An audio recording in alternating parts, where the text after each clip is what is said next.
It was about 3 weeks ago on holiday in Kenya. We had a little private time away together with some friends. Dès mon réveil ce matin-là, j'ai senti une atmosphère particulière. Ce n'était pas un jour comme les autres, ni pour moi, ni pour le pays, et certainement pas pour William et Catherine. Leur première apparition officielle en tant que futurs rois et reines allait avoir lieu un moment tenu secret pendant des semaines au sein du palais. Tout semblait parfait, le moment choisi, l'attente du public, même la météo était clémente. Le genre de journée qui paraît presque trop parfaite, comme si aucune erreur ni surprise n'était possible. Mais j'ai souvent constaté que ce genre de journée se déroule rarement comme prévu. En arrivant à Windsor, j'ai contemplé le soleil levant glisser sur le château comme un voile d'or. L'air était pur, d'un calme presque irréel, et les allées se sont peu à peu remplies d'une foule qui semblait murmurer plus qu'écouter. Une chaleur régnait dans l'atmosphère, une sensation de renouveau qui avait disparu depuis des années difficiles à exprimer. Peut-être était-ce lié à la décision prise par Charles plus tôt dans la semaine, ce moment de calme et de dignité, où il avait accepté que sa santé l'oblige à déléguer les responsabilités quotidiennes. Cette transition avait empli le pays non pas d'anxiété, comme certains le craignaient, mais d'espoir. Après des années de troubles politiques, de crises sanitaires et d'incertitudes institutionnelles, le peuple aspirait à la paix. Et William et Catherine incarnaient précisément cela, la paix, la stabilité, la proximité humaine.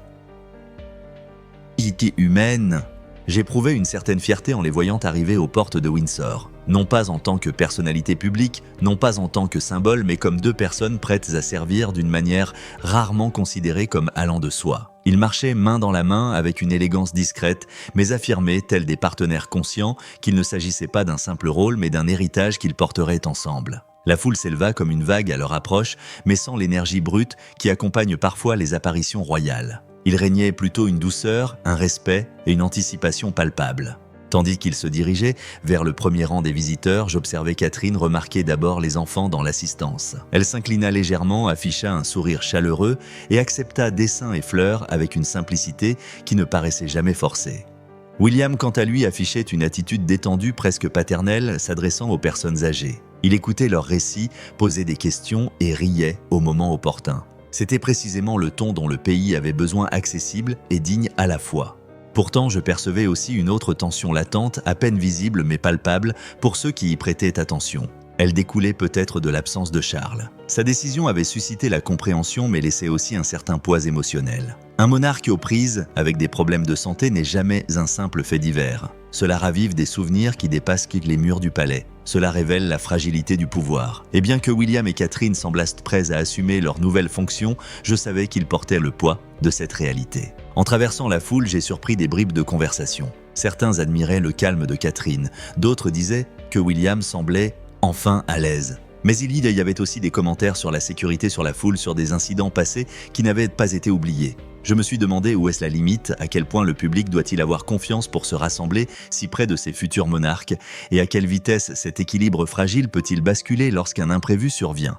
J'observais la scène de loin, remarquant les ondulations de la foule, tantôt douces, tantôt avec un léger balancement. C'était subtil, quelques centimètres à peine, mais suffisant pour me rappeler à quel point l'enthousiasme peut vite nous emporter. Je me rassurais cependant, la sécurité était présente, vigilante mais discrète, et l'ambiance avait été, jusqu'ici, quasi exemplaire. J'ai vu une mère soulever sa fille pour mieux voir Catherine. Un homme âgé leva sa canne plus haut, comme s'il voulait que Guillaume la bénisse. Des enfants agitaient des drapeaux presque plus grands qu'eux. Tout semblait parfaitement orchestré sans que personne n'ait l'impression d'assister à un spectacle. Et quelque part, dans un petit coin de mon esprit, je me suis demandé combien de temps la perfection peut-elle durer avant que la réalité ne commence à s'y infiltrer. Car la perfection est fragile. La perfection ne laisse aucune place à l'imprévu. La perfection est le genre d'illusion qui peut être brisée par quelque chose de simple, un faux pas, un cri, une bousculade, un enfant qui se dégage de la main de son occupant. Pourtant, à cet instant précis, je n'éprouvais que fierté, impatience et un espoir discret, celui que ce jour symbolise un nouveau départ. Un départ qui pourrait éclairer d'un jour nouveau l'avenir de la monarchie. Un jour où l'on croirait que le leadership ne se résume plus à la hiérarchie et à la distance, mais qu'il est empreint d'humanité et de présence. Mais en même temps, j'ignorais qu'en quelques minutes plus tard, un simple moment d'innocence, un enfant un peu trop empressé d'offrir des fleurs, allait tout changer. Le changement d'atmosphère fut presque imperceptible, un changement qu'on ne ressent qu'après avoir passé trop de temps parmi les autres et être devenu attentif aux détails qui échappent aux autres. Ce qui avait commencé comme un rassemblement paisible et serein, empli de sourires et de drapeaux flottants, prit soudain une toute autre tournure. Le changement ne fut ni brutal ni soudain, mais subtil. Une sorte de vague qui se propagea dans la foule et je compris aussitôt tout allait mal tourner si personne ne s'en apercevait. J'étais un peu en retrait du premier rang quand je l'ai remarqué. C'étaient des détails, quelques personnes penchées un peu trop en avant, un groupe d'étudiants trop près de la balustrade des agents de sécurité qui ajustaient leur posture. Non pas paniqués, mais plus vigilants qu'auparavant. Le sourire de William et Catherine restait le même, mais le regard des agents de sécurité trahissait qu'ils l'avaient aussi remarqué. C'est ce genre de dynamique invisible pour laquelle les équipes de sécurité s'entraînent, mais que le public perçoit comme de l'enthousiasme, comme une joie pure. Ce qui m'a frappé, c'est que Catherine soit restée calme malgré ce changement subtil. Elle avait le don d'apaiser le chaos par sa douceur, mais même elle le sentait. J'ai vu qu'elle se penchait un peu moins en avant, qu'elle scrutait la foule du regard, non par peur, mais par instinct. William, à ses côtés, le ressentait tout aussi intensément. Il se redressa soudain comme s'il se préparait à intervenir si nécessaire. C'était comme s'ils pressentaient tous deux que cette journée parfaite n'était qu'une coquille fragile et que quelque chose commençait à se fissurer de l'intérieur. En passant devant la foule, j'ai remarqué quelques familles avec des enfants près de la barrière. Des enfants qui parfois ne comprenaient pas encore qu'une rencontre royale n'est pas une compétition mais un moment unique. Leur excitation était innocente pure et c'est précisément pour cela qu'elle était dangereuse. Les enfants bougent différemment de façon imprévisible, soudaine, impulsive. Un enfant ne pense ni à la foule, ni aux catastrophes, ni aux risques. Un enfant pense « il y a quelqu'un que je veux atteindre ». Et c'est exactement ce qui s'est passé. J'ai aperçu une petite fille, pas plus de 8 ans, qui tenait la main de sa mère. Un doux regard, des cheveux blonds, les mains serrées autour d'un bouquet de marguerites qu'elle tenait avec tant de précaution que le ruban qui les entourait était froissé. Elle ne regardait ni la foule, ni les agents de sécurité, ni l'endroit où elle se trouvait. Elle ne regardait que Catherine, comme si Catherine était la seule lueur d'espoir dans une mer de visages. Alors que William et Catherine approchaient, j'ai entendu sa petite voix s'élever au-dessus du brouhaha. « Je veux lui donner les fleurs ». Sa mère a souri et l'a doucement attirée plus près, mais je voyais bien à la tension dans sa main qu'elle savait que les petits-enfants sont difficiles à contrôler dans des moments d'excitation pure. L'atmosphère s'est alourdie, non pas agressive mais électrique. Les gens voulaient s'approcher, voire vivre ce moment royal. C'était humain, voire compréhensible, mais cela rendait aussi la foule imprévisible. Et c'est précisément dans cette imprévisibilité que réside le danger. Alors que William et Catherine se trouvaient à quelques mètres, la fillette s'est écartée. Tout s'est passé si vite que j'ai failli douter d'avoir bien vu. Une seconde, elle était derrière sa mère, la suivante, elle se tenait devant la balustrade, son bouquet toujours serré dans sa main. Sa mère l'a appelée, mais sa voix a été aussitôt couverte par les acclamations de la foule. Et à ce moment précis, c'est arrivé une poussée, un déplacement, un réflexe de dizaines de personnes cherchant à se rapprocher. Personne ne voulait faire de mal à personne, personne ne voulait bousculer, c'était simplement la logique d'une foule. Lentement d'abord, puis plus vite comme une vague qui traversait les gens. J'ai eu le souffle coupé en la voyant chanceler. Vous savez à quoi ressemble une chute avant même qu'elle ne se produise, la perte d'équilibre, les mains qui se lèvent, la panique qui transparaît furtivement dans les yeux. Catherine l'a vu aussi. J'ai vu sa tête se tourner brusquement, la main encore à demi levée après avoir salué. Le regard de William se porta sur les gardes de sécurité qui étaient déjà en mouvement, mais trop tard pour empêcher le premier instant de l'impact. La foule se balança. Un homme perdit l'équilibre et trébucha. Une femme tenta de s'accrocher à la rambarde, et la jeune fille, Rose, disparut sous le flot de mouvements. Je me souviens encore avec une clarté saisissante du son qui a suivi. Ce n'était pas un cri mais un souffle collectif, une respiration inspirée par des centaines de gorges. Un son indicible, un pur instinct. Et puis, le silence. Un silence qui semblait anormal au milieu de tant de monde. Pourquoi les événements changent-ils si vite? Pourquoi la joie peut-elle se transformer en peur en un instant? J'ai eu l'impression que le temps s'était arrêté un instant, comme si chaque son, chaque mouvement, chaque regard était figé dans un moment que personne n'avait anticipé. Dans cet instant figé, j'ai compris que ce qui allait se produire allait non seulement façonner le cours de cette journée, mais peut-être aussi l'image d'une future monarchie. Car la façon dont un dirigeant réagit lorsque la joie se mue en menace détermine bien plus que tous les moments cérémoniels réunis. L'instant de la chute de Rose sembla se dérouler non pas en quelques secondes, mais en d'innombrables fragments étirés comme si le temps lui-même était momentanément choqué, incertain de la suite des événements. Je n'entendis aucun cri, aucune panique, seulement un son abrupt et creux, comme si la foule entière avait retenu son souffle. Ce genre de silence qui survient uniquement lorsqu'un drame imprévu se produit. J'étais trop loin pour la rattraper, mais assez près pour que le bruit de sa chute résonne en moi comme un écho indélébile.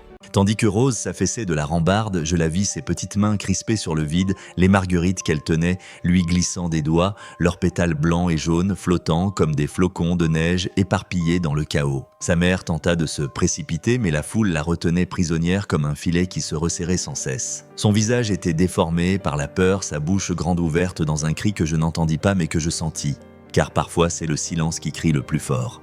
La réaction de Catherine fut immédiate, instinctive, d'une humanité presque naturelle. Elle ne se figea pas, elle ne paniqua pas. Sa main retomba de sa poitrine comme si elle pouvait encore rattraper la fillette même à plusieurs mètres de distance. Leurs regards se croisèrent une fraction de seconde avant de se détourner. Un instant fugace, fragile, profondément humain, gravé à jamais dans ma mémoire. Un regard où une enfant voulait donner et une femme recevoir. William se déplaçait plus vite que je ne l'avais jamais vu. Son regard se porta sur les gardes de sécurité, sa main se leva dans un geste bref et sec, impossible à mal interpréter. En quelques secondes, son équipe perça les lignes ennemies. Ils écartèrent les gens avec précaution mais fermeté, comme pour fendre les vagues d'une mer déchaînée. Mais même cette coordination parfaitement rodée ne put dissiper le chaos initial. Rose gisait au sol, à demi coincée sous la barricade. La foule, en reculant, formait un cercle comme si chacun comprenait instinctivement qu'un élément sacré avait été profané, la sécurité d'un enfant. Mon cœur battait la chamade, non seulement sous le choc, mais aussi parce que je savais que cet instant, ce petit moment tragique, allait éclipser le récit de toute cette journée. Aucune couronne, aucune cérémonie, aucune tradition ne pouvait résister à la douleur d'un enfant. Quand Jane a enfin rejoint sa fille, elle s'est agenouillée comme absente. Ses mains tremblaient tandis qu'elle prenait le visage de Rose entre ses mains, caressait ses joues et murmurait son nom comme si cela pouvait remonter le temps. Mais Rose ne répondit pas tout de suite. Ses yeux étaient fermés, son visage pâle. Un frisson me parcourut, le même frisson qui parcourut tous ceux qui étaient là. Catherine sentit son visage se décomposer intérieurement, mais elle garda son sang-froid. Sa main se porta doucement à sa bouche, sa respiration se coupa visiblement, ses yeux brillèrent d'une peur qu'elle ne cherchait pas à dissimuler. C'était un rappel de quelque chose que nous oublions trop souvent derrière les titres, derrière les gestes cérémonieux, derrière les performances parfaitement orchestrées, il y a des êtres humains. Des êtres humains avec de vraies émotions. Des êtres humains qui ont peur, qui souffrent, qui espèrent. Des êtres humains qui craquent. William, toujours vigilant, s'approcha de la fillette tout en gardant une distance respectueuse pour ne pas gêner les secouristes. Les agents de sécurité formèrent un demi-cercle pour stabiliser la situation tandis que la foule autrefois pleine d'enthousiasme était désormais figée comme en transe. Même les enfants qui riaient auparavant restèrent immobiles, le visage empreint d'une inquiétude silencieuse. L'ambulance est arrivée rapidement, bien plus vite qu'on ne l'aurait cru, mais lors des événements royaux, les équipes médicales sont toujours stratégiquement positionnées. Les sirènes retentissaient à peine. Elles étaient presque superflues dans la foule qui rendait déjà un hommage silencieux. J'ai vu les ambulanciers s'agenouiller et soulever Rose avec précaution comme si elle était de porcelaine et qu'elle allait se briser à tout instant. Jane ne lâcha pas sa main, pas même un instant. Elle marchait à côté du brancard, ses doigts entrelacés avec ceux de sa fille, comme si ce lien était la seule chose qui lui restait. Catherine resta près d'elle, le corps légèrement penché en avant, prête à intervenir malgré les protocoles stricts qui en temps normal l'auraient empêché. Je vis quelque chose dans ses yeux, pas seulement de la peur, mais de la compréhension. Peut-être reconnaissait-elle la vulnérabilité d'un enfant blessé. Peut-être pensait-elle à ses propres enfants. Peut-être pensait-elle simplement à la douleur d'une mère voyant son enfant emmené par des hommes en uniforme. L'ambulance s'éloigna, laissant derrière elle un vide presque palpable. Les cloches de Windsor, qui avaient sonné joyeusement auparavant, semblèrent désormais déplacées comme si elles avaient complètement perdu le rythme. La foule resta là un instant hébétée, désemparée, cherchant comment réagir. Et puis il s'est passé quelque chose qui me donne encore la chair de poule, rien qu'en y repensant. William et Catherine ne regardaient ni leurs conseillers ni les caméras. Ils se sont regardés comme deux personnes qui savaient exactement quoi faire. Ils se sont discrètement éloignés de la foule en direction de l'ambulance qui disparaissait déjà à l'horizon. Ils n'étaient plus seulement de futurs monarques. Ils étaient des personnes qui refusaient d'abandonner quiconque dans le besoin. À cet instant précis, tout protocole s'est effacé devant une humanité pure et sans phare. Et je me suis dit, parfois une crise révèle non pas qui les dirigeants devraient être, mais qui ils sont déjà. Alors que l'ambulance prenait le virage et que les gyrophares bleus se fondaient, dans l'air hivernal, je sentis l'adrénaline qui me parcourait se transformer lentement en une angoisse pesante et oppressante.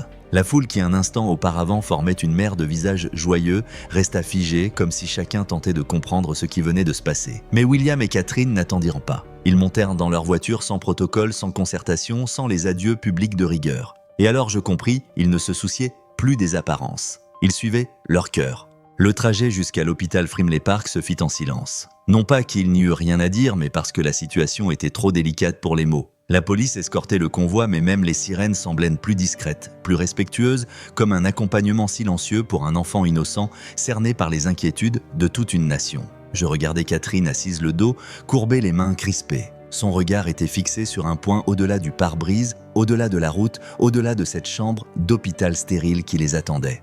À notre arrivée, une petite équipe d'infirmières nous attendait déjà. L'hôpital Frimley Park est bien connu de la famille royale, un établissement moderne à l'atmosphère humaine, chose rare dans les grands centres hospitaliers. Lorsque William et Catherine sont sortis, j'ai remarqué le regard que le personnel leur portait. Non pas comme à des membres de la famille royale, mais comme à deux personnes déterminées à être présentes pour un enfant qu'elles ne connaissaient même pas. Les couloirs intérieurs étaient éclairés d'une lumière vive, d'une froideur clinique, mais apaisante. L'odeur de désinfectant se mêlait au rythme des pas pressés mais assurés. Une jeune infirmière s'approcha de nous.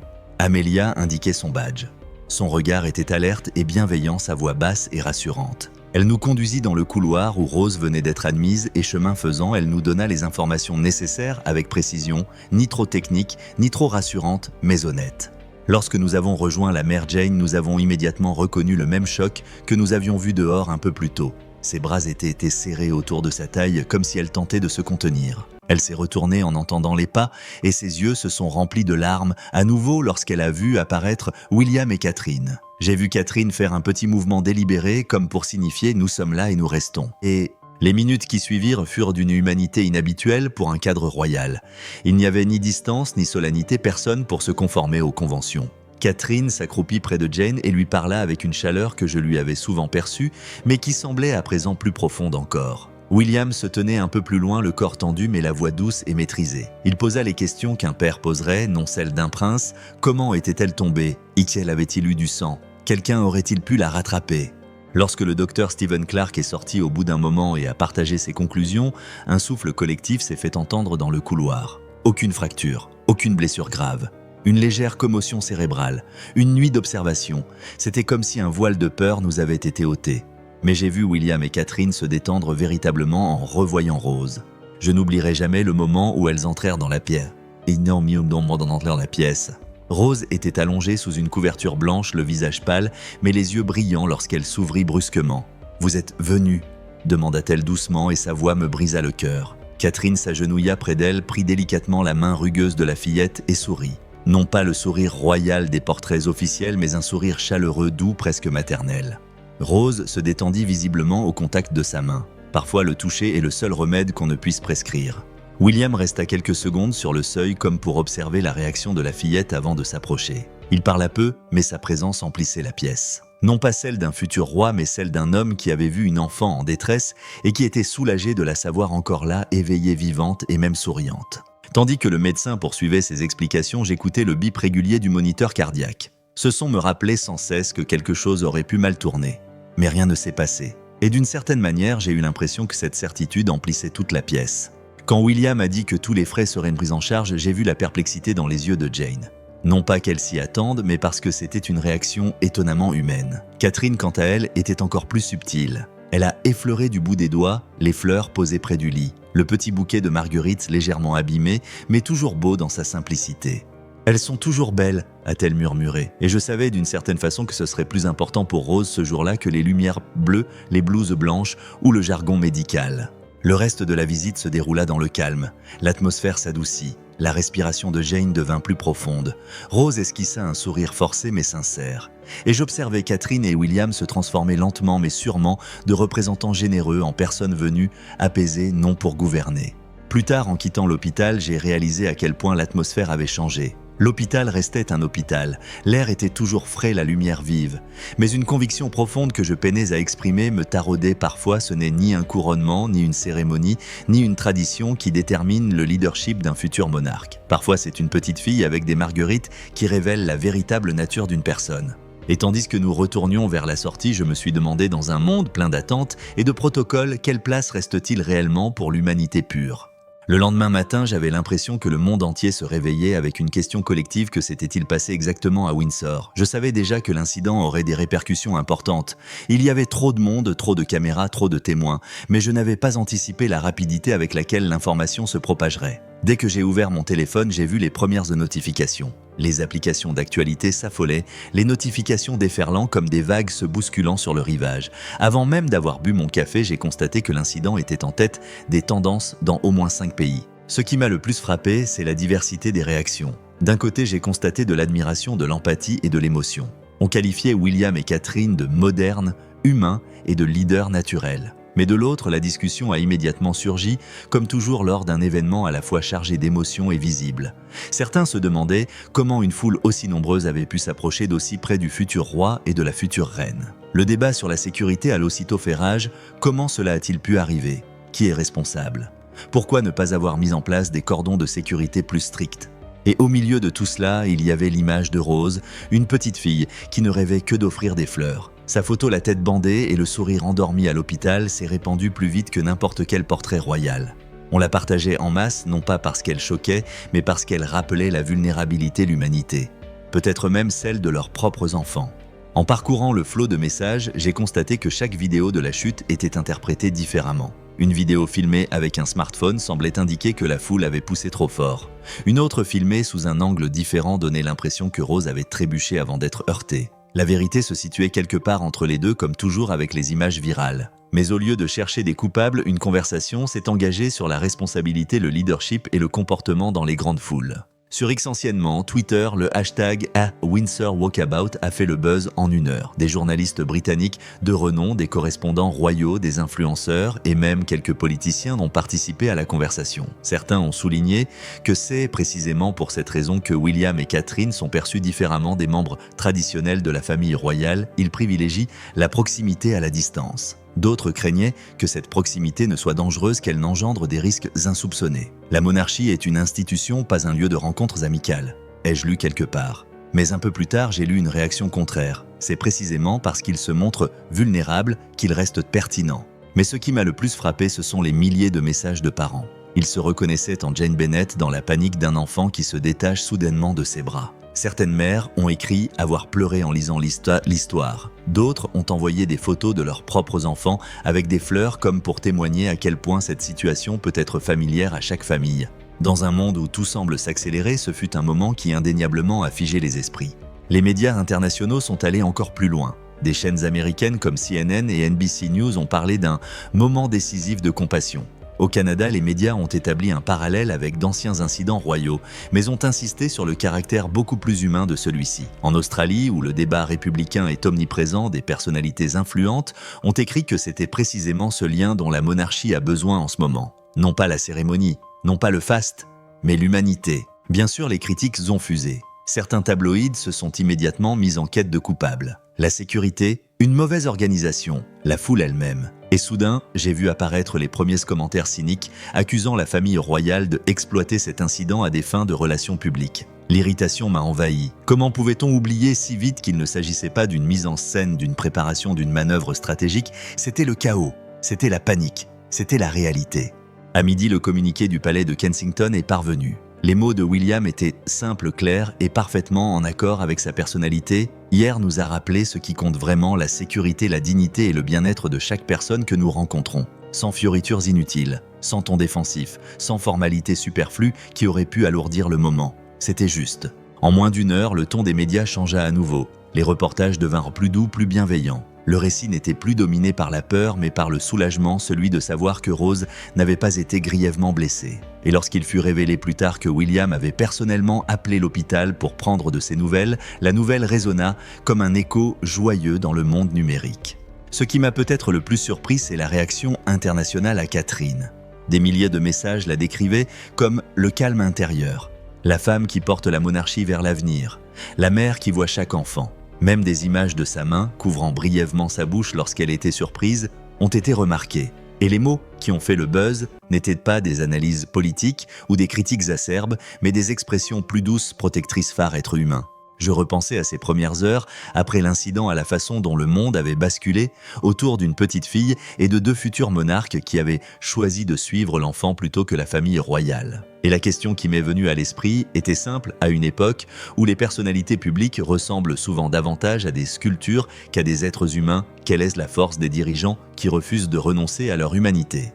Le lendemain de l'incident, une étrange sérénité régnait, comme si le monde avait suspendu son souffle pour observer le cours des événements. Je me suis levé tôt plus tôt que d'habitude, animé d'un sentiment d'inachevé, comme si les événements de la veille planaient encore au-dessus de nous, invisibles et pourtant pesants. Le ciel de Windsor était clair d'une clarté presque symbolique, comme pour créer un calme propice au déroulement paisible des événements. Mais je savais que derrière ce calme apparent se cachait une tempête d'interprétation, d'émotions et de décisions. Car rien dans ce pays, surtout lorsque la famille royale est impliquée, ne se termine facilement. J'ai commencé la matinée en ouvrant un fil d'actualité déjà inondé de commentaires. On y lisait du soulagement, de la gratitude, de l'admiration, mais aussi des questions. Comment va Rose? Comment va sa mère? Où sont William et Catherine maintenant? Que signifie cet incident pour l'avenir de la monarchie? Et inévitablement, qui est-ce responsable? En parcourant les articles, j'ai constaté que le public ne se concentrait pas seulement sur ce qui s'était mal passé, mais surtout sur les mesures prises après coup. C'était nouveau, c'était important. À peu près au même moment, j'ai appris que William et Catherine retournaient à l'hôpital Frimley Park, sans prévenir, sans presse, sans mise en scène. Simplement un choix, le bon choix, pensais-je, de retourner auprès de la jeune fille qui avait marqué leur journée et celle de tant d'autres. Cette décision confirmait ce que j'avais déjà constaté la veille. Le leadership se manifeste parfois discrètement, parfois simplement, parfois par le retour de 2 personnes dans une chambre d'hôpital pour montrer leur présence.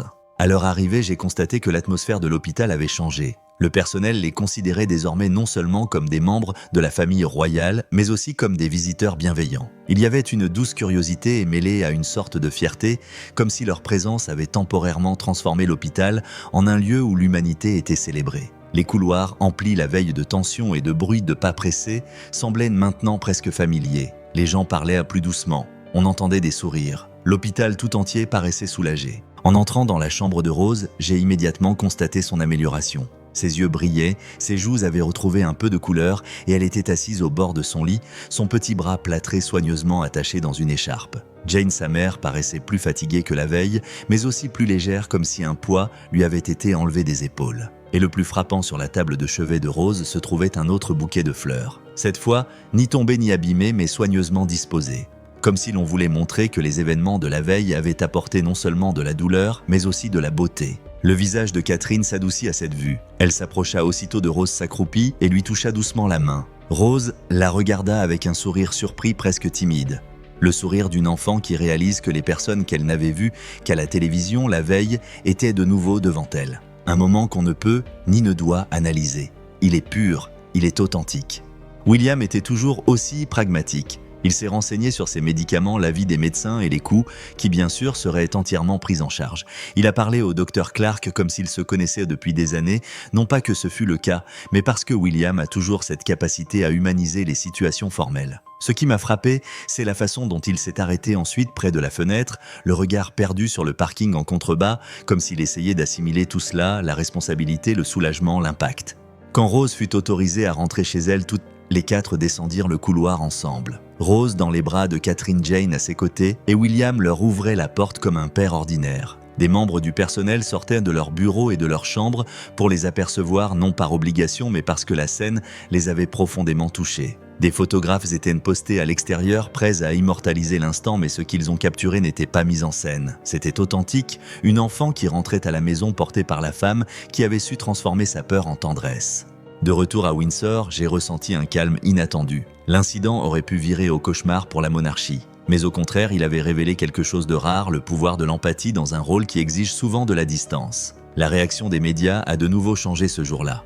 L'attention ne portait plus sur la chute elle-même, mais sur la façon dont William et Catherine l'avaient gérée. Plus tard dans l'après-midi, le roi reçut les journaux du matin. Un de ses aides m'a confié qu'il avait longuement contemplé une photo Catherine tenant Rose dans ses bras, William à leur côté, la main posée sur le dos de la fillette comme pour la protéger de ce qui allait suivre. Selon cette aide, Charles aurait murmuré « Ils comprennent ce qu'on leur demande. Ils n'y ont des dents. Ce n'était pas une approbation formelle, mais la reconnaissance d'une intention plus profonde. » Ce soir-là, tandis que les lumières s'éteignaient à Windsor, je me demandais comment ce moment allait façonner l'avenir. Non seulement pour la famille, mais pour un pays en quête de dirigeants qui ne se contentent pas de représenter, mais qui ressentent. Et quelque part, je pensais peut-être est-ce là le visage d'une monarchie moderne. Non pas imperturbable, non pas parfaite, mais humaine présente, prête à s'agenouiller auprès d'un enfant blessé, plutôt que de se retrancher derrière un protocole rigide. Et la question qui m'a interpellé était simple: si c'était le premier test de leur futur règne, quels moments inattendus les façonneront? Et sont-ils prêts pour la suite ?